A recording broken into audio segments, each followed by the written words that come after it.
एक गांव में एक किसान रहता था। उसके पास एक तंदुरुस्त गधा था। वह उसकी बहुत देखभाल करता था।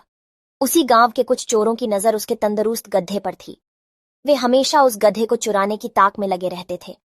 वह चोर उस गधे को चुराकर किसी दूसरी जगह उसे अच्छे पैसों में बेचकर धन कमाना चाहते थे। किसान प्रतिदिन अपने गधे को हरी हरी घास चरने के लिए खुला छोड़ देता था। एक दिन चोरों ने देखा कि गधा घास खा रहा है और किसान उसके पास नहीं है।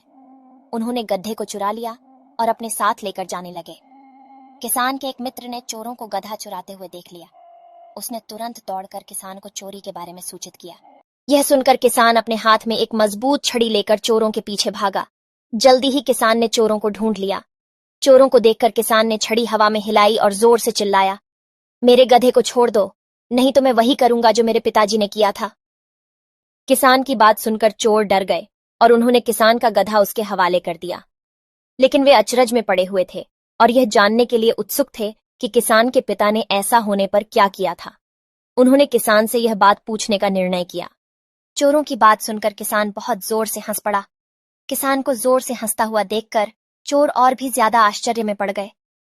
किसान ने चोरों के चेहरे पर आश्चर्य के भाव देखकर अपनी हंसी को रोका और गंभीरता से बोला, बहुत ध्यान से सुनो। जब मेरे पिताजी का गधा चुरा लिया गया था तो मेरे पिताजी ने उसे बहुत तलाश किया, परंतु उन्हें उनका गधा नहीं मिला। कुछ दिन वे परेशान रहे, लेकिन फिर वे बाजार से एक नया गधा खरीद लाए और जानते हो, यह वही गधा है। किसान की बात सुनकर चोर पहले तो हैरान रह गए, पर फिर जोर जोर से हंसने लगे। वे समझ गए कि किसान ने उन्हें बेवकूफ बनाया है।